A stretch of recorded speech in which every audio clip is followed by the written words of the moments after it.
Hi everyone. Good afternoon, and welcome to session number 4 of the NPA Special Interest Summit, the last session. And this session will be about building community. Let me just quickly share my screen so you can see what I'm talking about. Okay, so we're going to talk a little bit about building communities, the necessary skills to do that, a little bit about networking and the importance of networking, and so on. Let me introduce myself. I'm Katikesh Baron. I'm a postdoctoral fellow at MIT, and I'm a lecturer at Northeastern. And I'm also an impact fellow for the past or the current has gone year, and I'll serve as the moderator of this session. I'm assuming that most of you know the drill, but I'll still do a very quick setup. Just know that if you have any questions, please set them up in the Q&A. We'll try to go over them and answer them.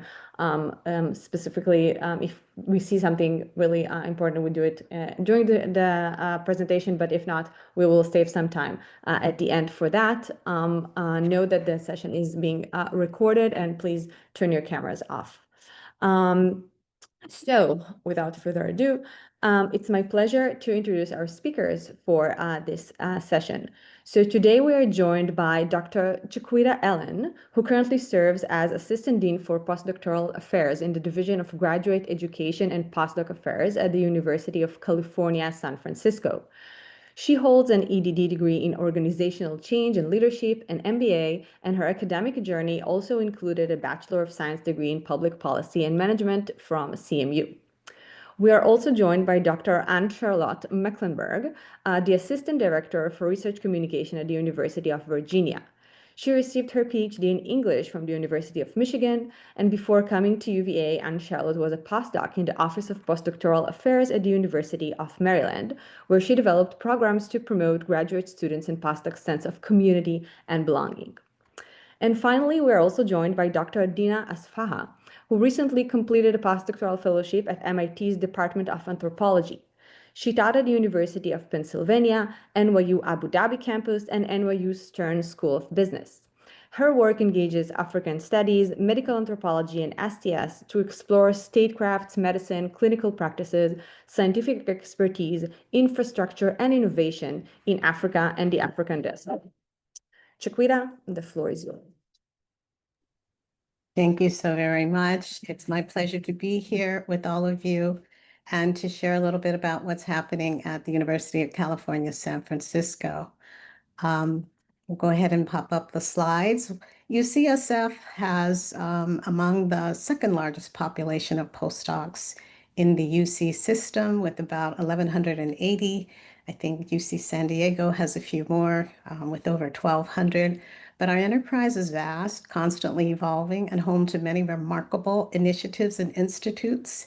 And it takes a bit of effort to map all of the social sciences scholars. However, we have done that work and we've succeeded. You can see a little bit about our demographics here. Our social sciences trainees are predominantly women, nearly half of whom are international scholars. Smaller proportion come from underrepresented groups. And one of our real strengths in tracking and mapping our postdocs, of course, is their career intentions and outcomes. And this group of social sciences researchers is very much like STEM scholars. They're comprised of lifelong learners, teachers, researchers, and knowledge seekers, and they remain connected to UCSF, connected to their mentors programs. We recently surveyed 6,200 postdoc alums, and we're fortunate to have a 40% response rate. And so we're looking at forming some advisory councils to reconnect them with postdocs in the field across disciplines as they remain engaged. Next slide. So everything we do here at UCSF for our scholars is tied to our UCSF Pride values. They have been in place since 2016. They were established by our chancellor, Dr. Sam Hoggood. The Pride values are a shared set of principles meant to guide our community and give us a clear direction in our work together and to fulfill our mission. And these values very much align closely with UCSF's principles of community and code of ethics. And they shape a lot of what we do in terms of community building from the Office of Postdoctoral Affairs. The word pride itself carries deep meaning in our community within the LGBTQI community, and it represents solidarity, collective identity, and resistance to discrimination and violence. All of these principles are very important. In our Office of Postdoctoral Affairs, we are reinforcing these values and these pride principles in everything we do, in our problem solving and in our referrals and our engagement. Next slide. So when we look at the social sciences trainees at UCSF, they are everywhere. And it's a smaller number, but the work they're doing is very dynamic. The official Department of Humanities and Social Sciences at UCSF was named in 2020, but it was really built on this long, strong foundation of UCSF's Department of Medical Anthropology and History of Health Sciences, which is one of the oldest of its kind, and it began in the early 1900s. And even then, it opened new avenues, giving postdocs something that was very valuable, the freedom to collaborate more widely and to build interdisciplinary connections and to shape their research in ways that truly aligned with their own personal values and goals. And that tradition carries on today. These are some of the offerings in the wide range of disciplines that are based in different schools, different divisions. Some of them are in the graduate division where I sit. They're in departments, they're in centers, they're in institutes. There's a very strong global focus for many trainees, looking at those who are in social sciences that are international scholars. A lot of the work they do is incredible, drawing on their social sciences backgrounds. Even if they're placed in clinical areas, they're drawing on their social sciences background, doing social sciences work. And with that in mind, our Office of Postdoctoral Affairs supports our trainees by learning from the past of the alumni and learning from the intentions of the trainees. When we survey them coming into orientation, survey them during their training, and survey them after they leave. And so a lot of this insight shapes the programs that we offer and how we partner and work collaboratively within UCSF. Next slide. So drawing on those insights from our postdocs and our principles of community, you want to move to the next slide. We place a strong emphasis on community building. This is a busy slide. It has a lot of information on it, but those principles are in the middle, and you can take a look on the far left of all of the different activities we offer. There's a lot of social and bringing people together in person. We have 2 campuses. Some of the activities are based at our Mission Bay campus. Some are based at our Parnassus campus, so we can make sure everyone sees a presence of postdoctoral affairs and knows that we are supporting them. We work through our Postdoctoral Scholars Association to deliver some of these events, through our International Scholars Association, through our Career Center, through Campus Life. We have postdoc interest groups, and we're in the process of forming a postdoc interest group for our social sciences trainees, where we give them a budget and it allows them to create the programming and content and gatherings that are important to them. We still have an interest group for our underrepresented minority trainees, our international scholar trainees, some by hobbies that do hiking and bird watching, but bringing people together based on their personal values and interest. There's also a very strong emphasis on well-being as well. And we wrote a grant that was offered to all trainees around financial literacy that's focused on well-being, because living in the Bay Area can be a stressor because of the high cost, and we often really engage with trainees about preparing for that before they come. And we partner with the International Scholars Office on that as well. We offer a cultural acclimation webinar and information for trainees incoming so that they know what to expect around culture shock. and they can prepare to adapt to the changes that are related to being an employee working in an American culture for the first time. There are also activities that we incorporate into our National Postdoc Appreciation Week around cultural awareness, where we allow individuals from different backgrounds and cultures to express their art, to express their interest, whether it's through dance, painting, writing, whatever it is, music, and so on. So a lot of different activities focused on bringing people together. There are also professional activities where we bring in people who are alumni, who are able to come back and share their career pathways, the how-to, in terms of where they were able to draw on mentorship training, to draw on different skill building, interdisciplinary strengths, and areas to grow. So we do assessment as well, so they understand the gaps between where they are and where they want to go. Also very important in terms of what we offer in our community and how we support trainees all around. Next slide. So when we look at some of our trainees, these are some of the examples of story highlights of some of our trainees. Dr. Mauricio Gillian at the top came out of the Aging and Memory Center. He's working on behavioral ecology, and he's looking at how environmental factors influence telomeres. This is individualized research that is based on a faculty member who's interested in supporting the trainee to guide a lot of this. This person is still connected with the UCSF Aging and Memory Center. Dr. Blevins at the top right examines the role of culture in shaping biopsychosocial models of disease, particularly with African American women and cancer. Dr. Mohammadi is an alum. He's worked with bridging law, public health, developmental economics in research around tobacco use. Dr. Marcuselli Mercedes on the left is a very interesting postdoctoral scholar in social sciences who's a UCSF President's Fellow. She's investigating culture, race, anti-fatness, ableism, and impact to shaping care and research. She has an amazing Instagram, has done amazing just advocacy and outreach, and really drawing on her personal interests and tapping into UCSF's wealth of resources. And Dr. Ngo, who studies structural inequalities around substance use, mental health conditions, impact, and homelessness, is a social scientist as well. Next slide.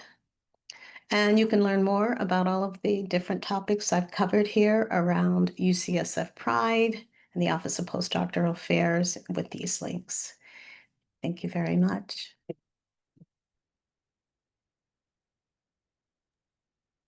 Thank you so much. Now going to Anne Charlotte. Hi, everyone. Thank you all so much for being here, and thanks to the MPA so much for organizing the summit. I'm really excited to talk with you all about building community. And as my slides come up, I'll just kind of start with, I sort of structured my talk around interdisciplinary communication as a form of community building, which as the assistant director of research communication at UVA, like sort of a likely thing for somebody with that title to think. But I do genuinely think that like writing and communication is all about relationships and relationship building, not only in that sort of literal sense of like, a relationship between a writer and a reader, a listener and a speaker, but also in this more holistic sense of like many of the ways that we build community in academia is grounded in communicating our work with different audiences, with different groups. If we think about, the importance of academic conferences for networking and community building, for example. So being able to articulate to different communities, communities that are impacted by our work, communities that we want to be part of, being able to sort of say like, here's what my work means and why it matters or should matter to you. That's a communication task, but it's also a task about building connections, building relationships, building these wider networks, and ultimately, I think motivating us to keep going with our work, because we can see the tangible impacts of it on people, and that's hugely important for us as we're kind of, stuck in our archives or in our labs to kind of, to know what our goals are. Next slide, or maybe a couple. Oh yeah, there's me. Yeah, and so in the next 10 minutes, I'm going to share maybe a couple common or low-hanging fruit, I would say, examples of ways to engage in this kind of communication as community building in your institution. So this is geared mostly towards postdocs in the audience, but also hopefully we'll have some perspective and insight for leaders of postdoc associations or postdoc officers as well. So although this isn't a career panel, I wanted to start by sharing a bit of my career path because I do think it's a helpful illustration of some of the challenges and opportunities that I've encountered when it comes to building community specifically for postdocs in humanities and social sciences, because I myself was a humanities postdoc once upon a time. So after my PhD, I had a one-year postdoc in my kind of home graduate department. So I was teaching courses and doing research as part of that. And in the safety of this Zoom room, which will definitely not be recorded for posterity, I will tell you that I did not read the newsletters from my postdoc association. I really didn't engage with a wider postdoc community. And so now, of course, like my entire job is telling people to read the newsletters and trying to get them to realize how important engaging in a wider postdoc community is. So like there's some sort of karmic retribution in there, I'm sure. But that also kind of, I think, is helpful for me in thinking about like, okay, so what were some of the barriers that I experienced when, thinking about engaging with that community? And hopefully that kind of helps me to speak to humanities and social science postdocs who might be feeling the same way. So, I'll go through some of my thoughts, but I'm also curious for those of you in the audience, if this resonates with you, if I'm just sort of an idiosyncratic weirdo, I'd love to know. And we can go to the next slide, or there might be an animation. Oh, yes. So here's where we are in the timeline. So here's some of the barriers that I experienced as a humanities postdoc. Like a lot of my training, in the humanities is in this sort of individual basis. So of course I had a cohort of graduate peers, I had friends, I had networks, I had a classroom, I had an advisor, but a lot of my work was, working alone. And so I just had much less experience or, kind of built up context for, building collaborations, being in a lab, being, on campus day to day. It wasn't as much part of my everyday practice, which meant that it would take more effort to intentionally build, which was sometimes difficult because of bullet point number 2, which is, I was really worried about what I was going to do after my one-year postdoc, which of course is true of all postdocs, who are all in a very transitional career stage. But I think for humanities postdocs and some social science postdocs especially, which tend to be shorter, mine was just 1 year. I think that sense of like urgency and anxiety might, be even more of a factor or kind of more stark. And it felt like that kind of needed all of my energy and attention. So it seemed maybe less important to me in that very kind of like narrow or anxious place to realize how cultivating interdisciplinary friendships or relationships with other postdocs, could benefit me or help me because I was like so focused on like where I was going next. And as a postdoc in the same department that I'd done my doctoral work in, which I know is not true of all humanities postdocs or social science postdocs, but I think sort of a good proportion, that had been my academic home. And so I think there was a sense of like, well, do I have to go anywhere else? Like, I'm in this very comfortable space. I kind of know all these people. But at the same time, a lot of those, people who'd been in my cohort or people that I knew were also kind of leaving. And so it was this kind of odd tension between something that had sort of felt like home, but I was still like lonely or, fewer of my friends were there. But I think because I'd been so used to thinking about my department as sort of my academic home, again, it was hard for me to realize that I needed to like lift my head up out of my own work a little bit and see what else was around.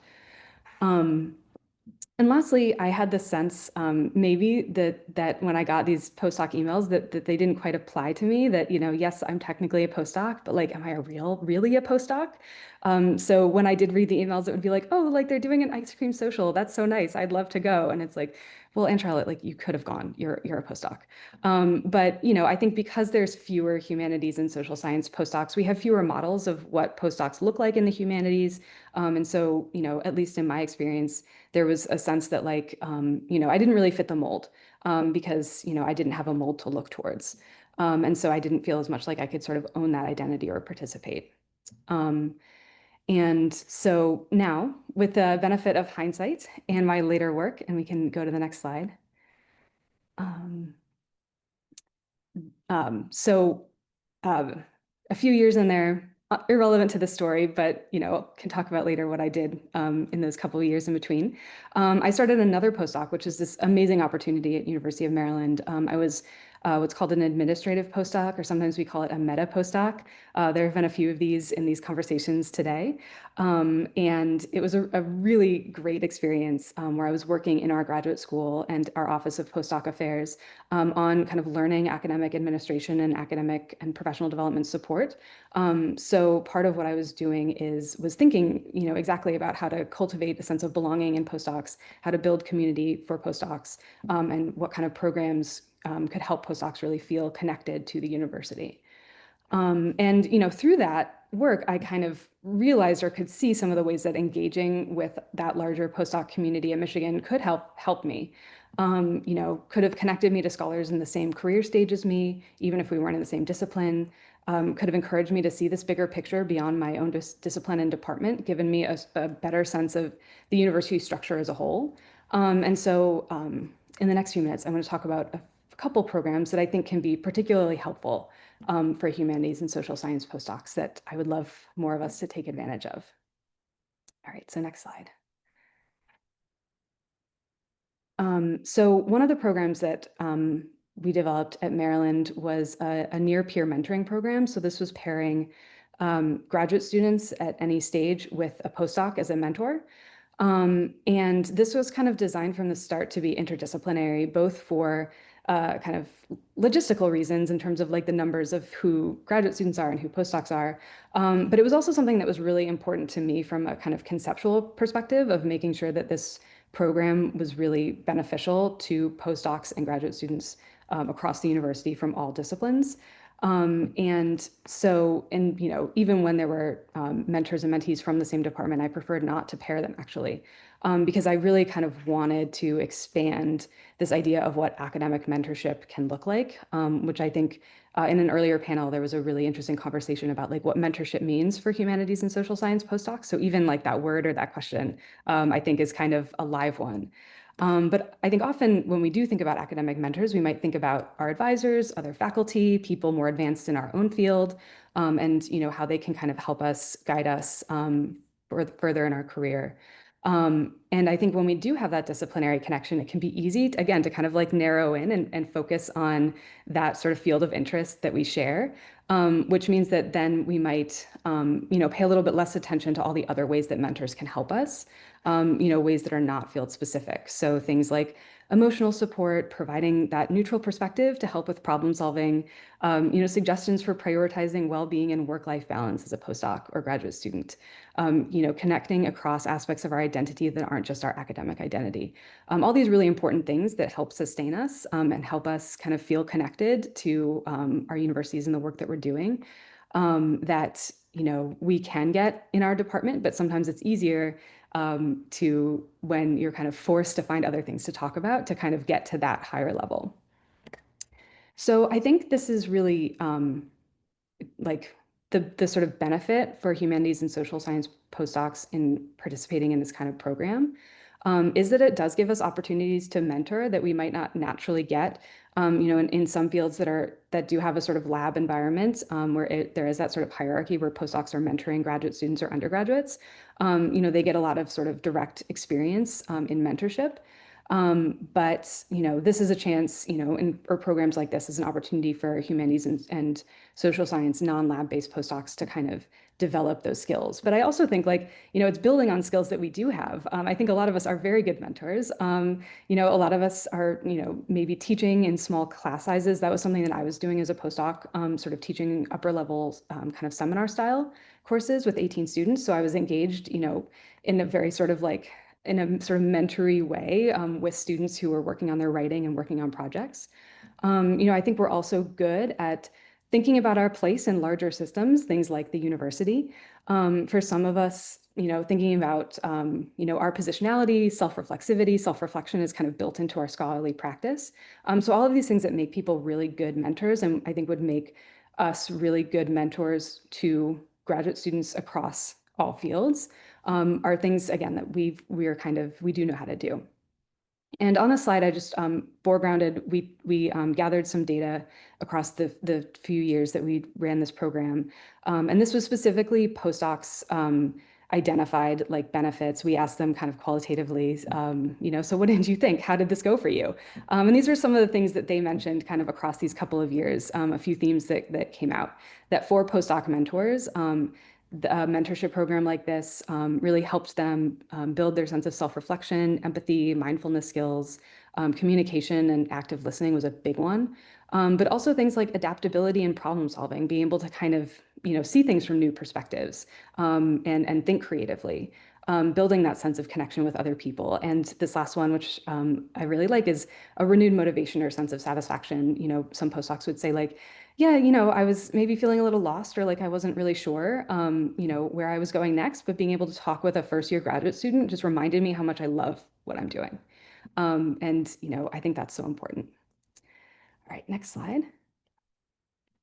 Okay, so now, I left my postdoc and came to UVA, where I'm working on research communication for graduate students and postdocs. And, we mean that very broadly, thinking about, how you communicate with academic audiences, how you communicate with non-academic audiences, kind of in general, thinking about, who do you want to understand your work and the stakes of your work, and how can you best share that with them? And so going to the next slide. Yeah, one thing I just want to highlight, I think, probably this might be things that we might already know exist, but just to kind of foreground the opportunities for postdoc symposia, through this idea that like research communication is relationship building, it is community building. I think postdoc symposia is like the best example of this, and something that a lot of us have at our institutions. But humanities and social science postdocs, I think, tend to participate less frequently, or at least in my experience working on these symposia at UMD and UVA. But it's so helpful, and your voices and perspectives in these sorts of symposias are so crucial. So this is just my little plug. Everyone, participate in your symposia. And looking at that last bullet, I'll just say, if I would especially encourage you to get involved in the planning committee for a postdoc symposium on your campus, which, is a great opportunity for you to kind of, practice some, leadership skills, some collaboration skills. When I was working on the symposium at UMD, one of the things that I was really learning how to do was, again, kind of like map who, as, very kind of professional sounding word, like who the stakeholders were, who, across our university and also our sort of other universities in Maryland that were partnering with us on the symposium. And, being able to kind of build those connections, bring all those people together and actually kind of plan this complex day-long event with a lot of different moving pieces. It was a big undertaking, but it gave me a lot of skills and experience in this kind of, collaborative project management kind of task. And it's also a great opportunity for humanities and social science postdocs to kind of build in their perspective from the start. And so one of the things I've sort of foregrounded there is, the idea of doing lightning talks. So a lot of these symposia sometimes will, postdocs will share research through posters, which, again, as English scholar, like I never wrote or created a poster. Like my entire graduate career and postdoc career, like I wouldn't even really know where to start. And so, we can think about like which forms of communication are easiest for some disciplines versus others. Are there, ways we can kind of broaden the genres that we're inviting postdocs to communicate in these sorts of symposia through things like lightning talks or things that might be more familiar to humanities or some social scientists.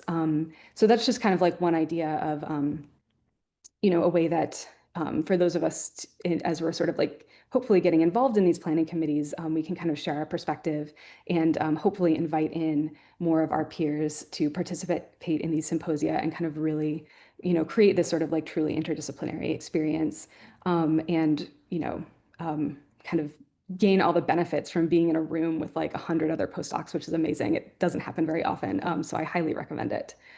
I have a couple, I don't know where I am on time, but I do have a couple kind of last takeaways on the last slide. So again, for postdocs, here are some of the things that I would kind of summarize. Look to what programs exist at your institutions now, but also think about how they could benefit from your perspective as an arts, humanities, social science postdoc. So if you see something that's like, oh, I don't know, this doesn't feel like it really fits me, that might be a great opportunity to kind of, see if you can get involved to kind of help shape it so that it does feel like it fits you a little bit better. Think about what kind of support you need, but also what kind of support you can offer as a postdoc. And use interdisciplinary communication as this opportunity to focus on the big picture of your research and build bridges with others. And the last thing I'll say is look for interdisciplinary postdoc programs with existing cohorts. This is something we've also kind of talked about a little bit, that often the kind of biggest populations of humanities and social science postdocs on campuses are in these sort of interdisciplinary cohort programs. And there's often like a little bit more kind of programming or community building kind of around those cohorts. So if you're a postdoc and you're like the only one in your department and you're trying to make friends, that might be a really great place to look, is like keep an eye on where those cohorts are. Sometimes those events are closed. You may not be able to go to everything, but it could be a good place to start to kind of sneak in and like get in on that community. So you, again, don't have to kind of start from scratch or reinvent the wheel. You can kind of, find your people where they're already starting to build community. And I will end there. Thank you so much. And last but not least, Dina, you're up. All right. Hello, everyone. Good afternoon. My name is Dina. I think it's so great that I get to go last just because we get the administrator's sort of perspective, and then myself, who I just completed a postdoc at MIT anthropology. And I was really excited also and we can just go to the next slide. Thank you. I was also really excited to be a part of this panel because, specifically on building community, because actually when I first was, received news of this opportunity that I would get the postdoc at MIT. One of the first things that my advisor said to me, my doctoral advisor said to me was, this is going to be an excellent opportunity for you to expand your network. And I just had no idea what she was talking about because I felt like I was well connected. I did a pathways program starting from when I was an undergrad called the Maze. And so I was never a doctoral student who primarily relied upon my, folks in my department for a sense of community. And so I had that. And then, I said to myself, well, I go to the conferences every year, the American Anthropological Association conferences. I was like, okay, I have a pretty good community here. But really, the postdoc offered me such a tremendous uh, chance to extend my network, expand my network, like my advisor said. So on this slide here, I think I would explain it as, what someone would think on paper I came away with from the postdoc experience, which is that, I had a 2-year postdoc. So that's pretty unique. A lot of postdocs in humanities and social sciences tend to be 1 year. And then I also had the opportunity to teach 3 courses. I published 1 article, so that was pretty big. And then I was invited for 4 campus interviews or talks during this period. Um, and so it sounds like I accomplished, some pretty important things that one wants to come away with. But if we could actually go to the next slide. I would actually explain my experience through these core sort of defining, sort of buckets. And it was also interesting because, in my cover letter, I recall stating that I knew I wanted to teach X, Y, and Z courses as I had to teach. That was a part of my contract. And that, I was hoping to publish 2 articles and, be in dialogue with colleagues in the department. But how that took shape really was so different, especially because, a lot of us, when we're finishing the dissertation, are just, and especially in my experience, I should say for me, I was just so burnt out from the writing experience. And I was feeling pretty isolated as well, because as an anthropologist, especially, and definitely in the humanities as well, your work is so independent. And I was not dissertating from Philadelphia, which is, where my doctoral institution was. I went to University of Pennsylvania. And so I was actually with my family in California.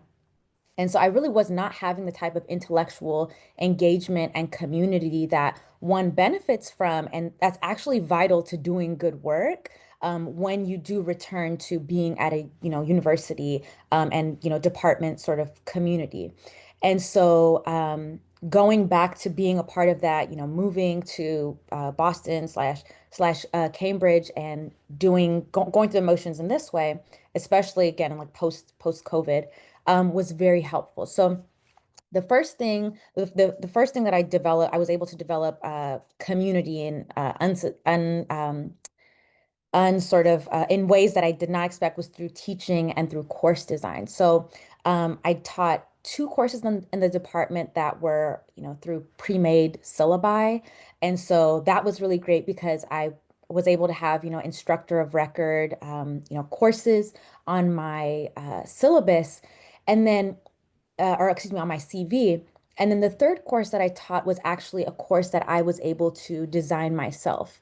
And the way that I was able to learn how to really not only design a course, but execute on course design was, of course, through teaching, but also through observing my colleagues in the department and hearing from them about how they think about teaching students specifically at MIT, right? These are students who are probably going into engineer or studying engineering.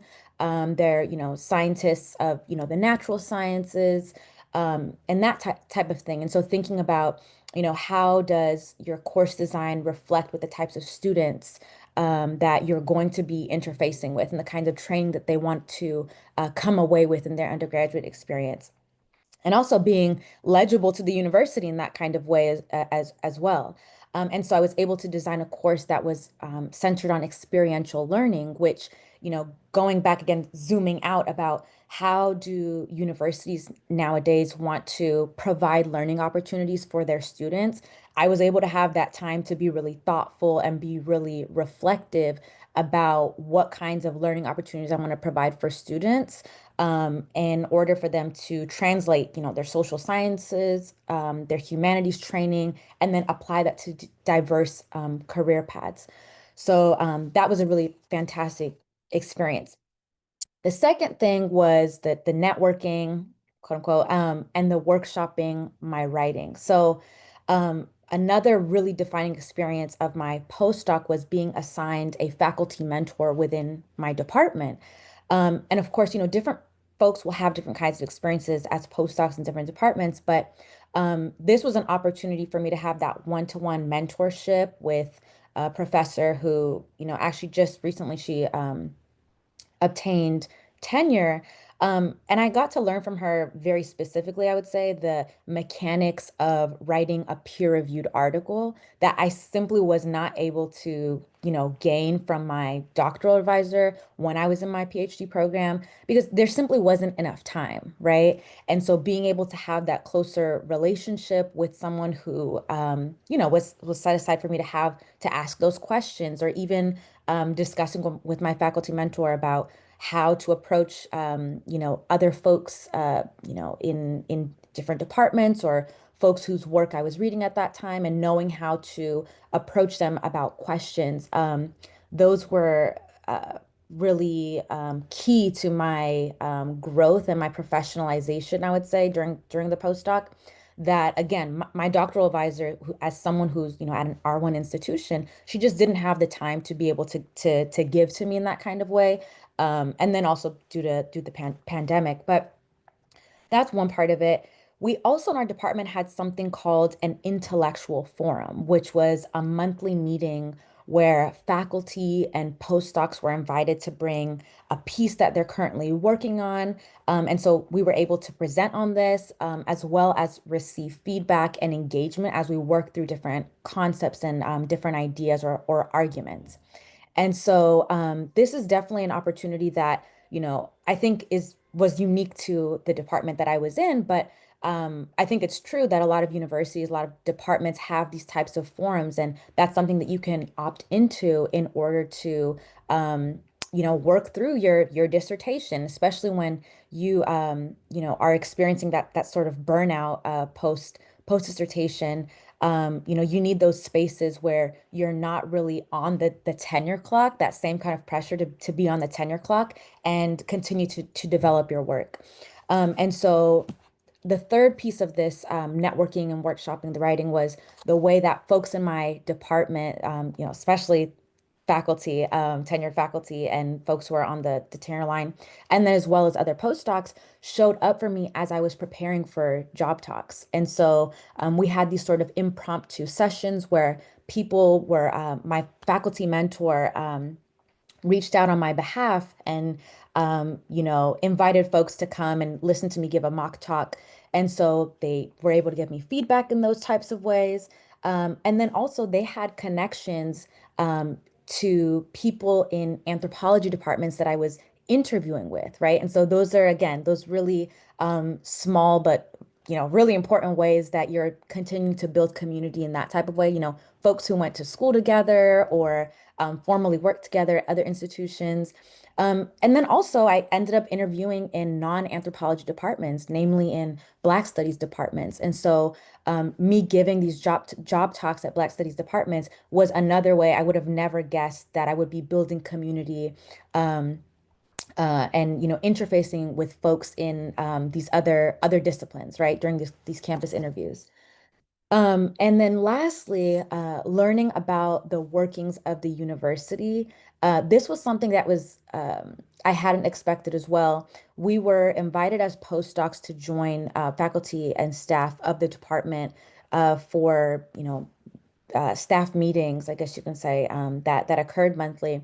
And there are administrators in your department, which, all of us are sort of have experience with in terms of getting paperwork done and these types of things. But once you are a faculty member or even a postdoc, you learn about the different sort of elements of administrative work and how important these people are to your community in a department, in a department. And so, for instance, thinking about the disbursement of funding and how that works for folks who are, at different ranks, within the sort of lecturer, professor sort of paths. And then the kinds of funding that are available to you based on, your rank in the university, as well as learning how to manage those relationships and expectations that administrators have of you. So whether it's the administrator of finance versus the academic programming administrator. So, for the academic programming administrator, for instance, whenever I would have questions or I have deliverables regarding new course design, approval, or any types of student issues, knowing, who to go to, and just honestly being a good colleague to these people, being an effective colleague to these people and in that way to folks in the rest of the department. These were all really, really important experiences. And then even, zooming out a little bit more, being able, again, to sit in on these staff meetings and having folks like the president of MIT come and sort of getting a sense for the pulse of, what is on the university's mind regarding the relevance or the how significant humanities and social sciences are, how that reflects, especially in a time like this where the humanities and social sciences are really under fire in so many ways. And so that's how I would give you all a snapshot of my experience on how I built community, and I'm looking forward to your questions. Thank you. Thank you, Dina, and thank you, everyone. And this basically sums up the presentation side. So thank you again for all of our speakers. We're now opening the floor for questions. So just type in any questions if you have in the chat, and I'll read them out loud to our panelists. To kick it in, let me start with a question, and let me just piggyback, Dina, on your talk. So can you say a little bit more about how postdocs fit into the intellectual community of the institution? I mean, I'm from MIT as well, so I relate to a lot of what you said. And again, being a humanities person at MIT has its own like different aspects and different struggles. So I'm just wondering how exactly you feel about, the fitting in of the postdoc, the department and the school and the university and the entire mission. So Yeah, so I would say that was something that I had to really reflect on. And I think it helped actually being at uh, MIT where, you know, it's a little bit more explicit the way people are questioning, the relevance and the utility of the humanities and social sciences knowledge and methods and this type of thing, especially in this moment. And so I found the way that postdocs fit in, and then again, sort of giving you all perspective. And I know Anne Charlotte had mentioned this as well. When folks hear about postdocs, they primarily are hearing about postdocs in STEM. And so I even had, my housemates who I had lived with at different points who were in STEM and telling me about, the work of the lab. And, it really was a very different experience as opposed to working on my own research and my own, articles that I was trying to get published. And I think we really showed our relevance in the classroom, and how we fit into the university in the classroom just from student feedback and from students saying, I never thought about, in this deeply about how my work as an engineer, there's a history behind this and how I should think about, the history of a place or, an environment or a people's and how that should fit into my praxis as a mechanical engineer or as a biomedical engineer.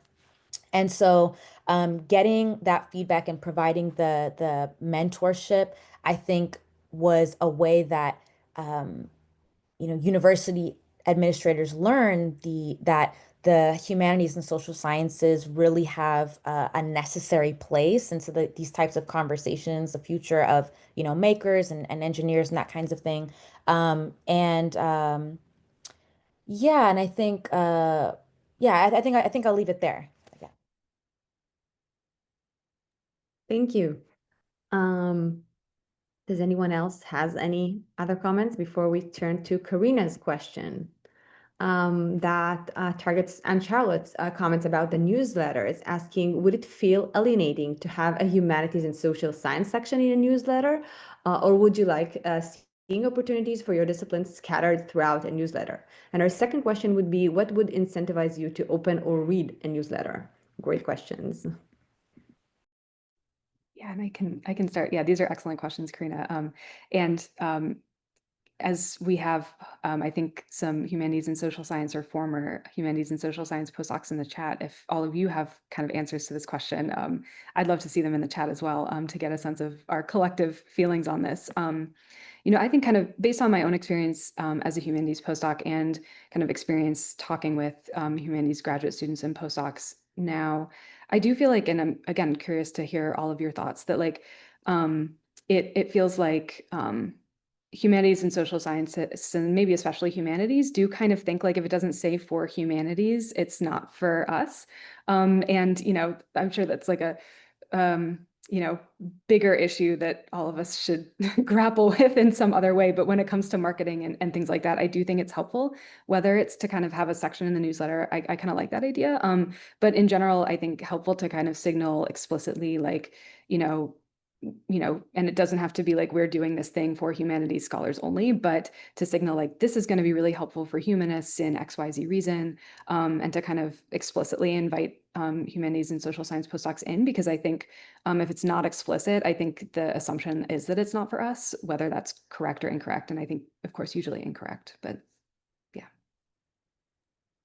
Yeah, I wanna second that because I think that a lot of my friends from MIT that kind of like learned that I'm going to MIT, they said, "What? MIT has humanities like section? What?" And they didn't even know that there's like a department, there's an entire school that's called SHAS, and that's what it does. And it's surprising for people that are usually, relatively rationally think about MIT as, as an institution of technology, right? That's what it stands for. It doesn't stand for an institution of humanities and technology. And I think that, Karina, to your question, I think that actually having a section that is dedicated to humanities and social sciences would not necessarily, I mean, I can see why it can be like that, but I don't think it's going to alienate them. But on the contrary, it's going to even kind of like hint to those that are not in the humanities at MIT that there's actually is a humanities and social sciences departments at MIT, and they also do cool things, and they might even slip through it and see what's going on there. So yeah, I'm really advocating for that idea.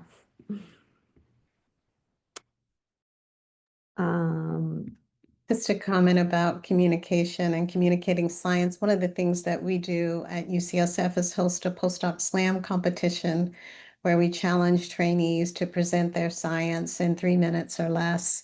And it's really a big production where they kind of choose their own music and their own introduction, visuals, and the grand prize is $4,000. And we're doing a little bit more as it evolves to try to bring in more of our social science postdocs. I think we've had one in the last couple of years who was really focused on researching behaviors of midwives, but we're doing more to try to make sure they're included in that.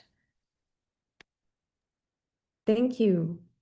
Okay, so we're almost at the end, and this basically concludes our fourth session on the summit itself. So I want to thank again everyone, especially our panelists and everyone else for joining us, and the NPA for hosting this very important event.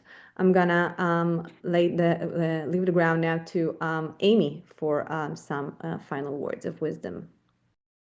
Thank you. And I just want to thank our panelists and our moderator for this session and all of our sessions for the Special Interest Summit. Thank you to everyone who attended, whether it was one panel or all four. We will have the recordings of this panel available on the NPA's webinar archive and on YouTube next week. So keep an eye out for an email with those links. And if you are not an NPA member, we encourage you to join, especially if your organization is already one of our members. Membership will be free to you with the NPA. But again, we just want to thank everyone for joining us and enjoy the rest of your day and have a good weekend. Thank you. Thank you. Bye-bye. Thank you.